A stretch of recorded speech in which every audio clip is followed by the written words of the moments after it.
Hello and welcome back, my Royal Rogues. My name is Jesus Enrique Rosas. I'm the Royal Rogue.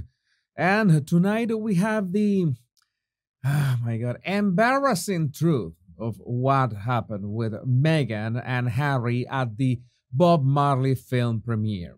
We will have a video breakdown of the moment Harry storms out of the room after Meghan scolds him in magnificent slow motion because minutes before they were unimpressed by cheap seats at the screening room. But how come they were seated at such lousy seats? How is it possible that Paramount did this to such distinguished guests?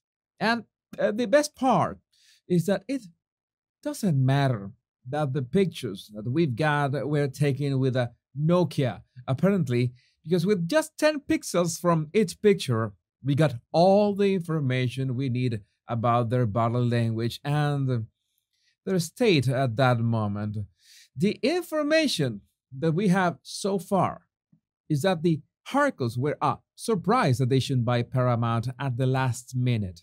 This has been said by Lady C, but I would like to take this a little bit further. I'm going to quote Meghan's mic on this one.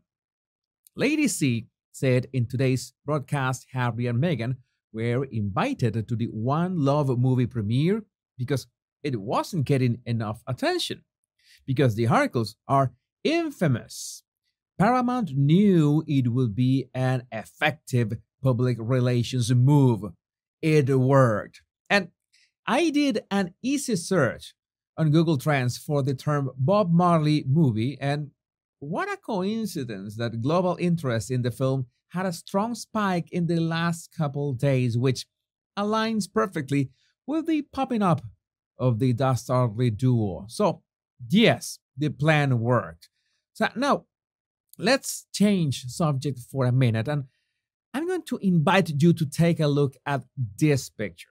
Yes, that is Entertainment Tonight interviewing Ziggy Marley, but I want you to divert your attention to the ladies in the background. I don't know about you, but when I saw their dresses, I think Meghan's dress was not that out of place after all. But I'm not a fashion expert, but that's my point of view.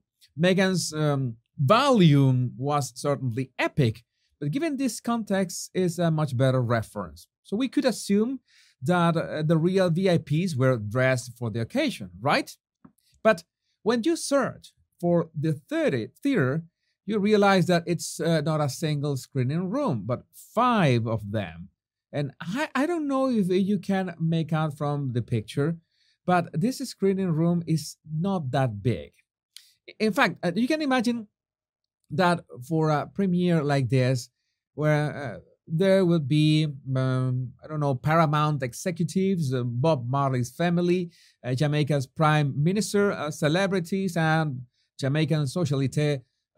This would fill pretty quickly, perhaps too quickly. I calculated that this could be around 300 seats at most.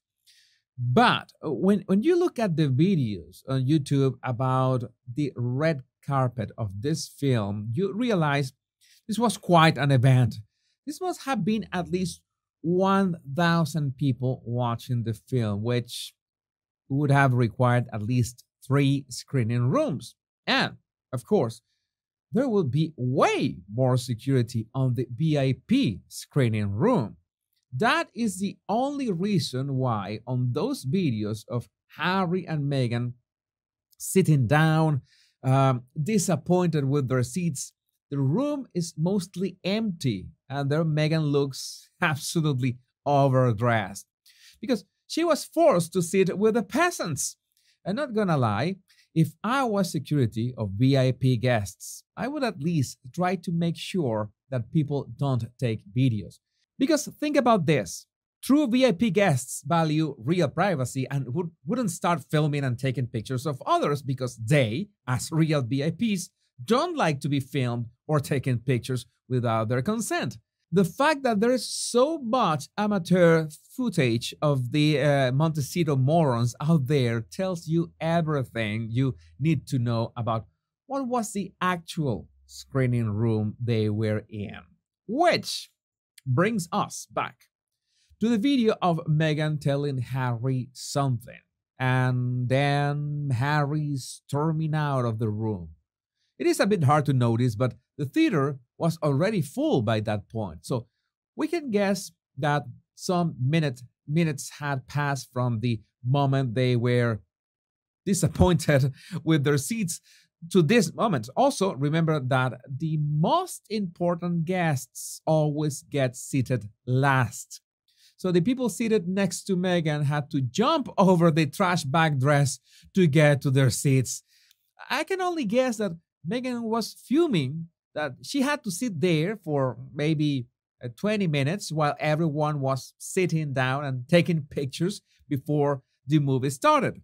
That was not part of their plan, and they were like in the middle of the theater.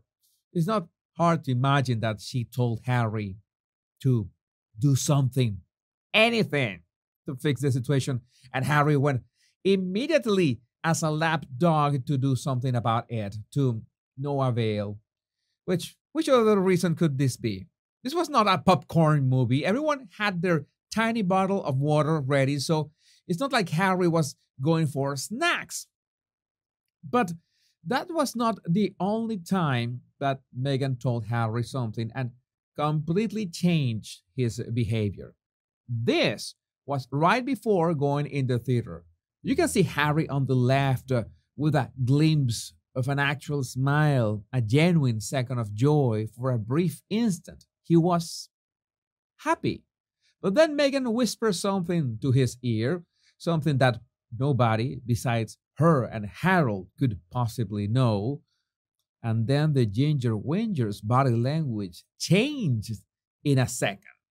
Defeated, frustrated, sad, angry, or a mix of everything else. Maybe she just told him that he needed some mints to freshen up his breath. But my biggest question regarding this is still the same. Why didn't they attend the premiere in Los Angeles?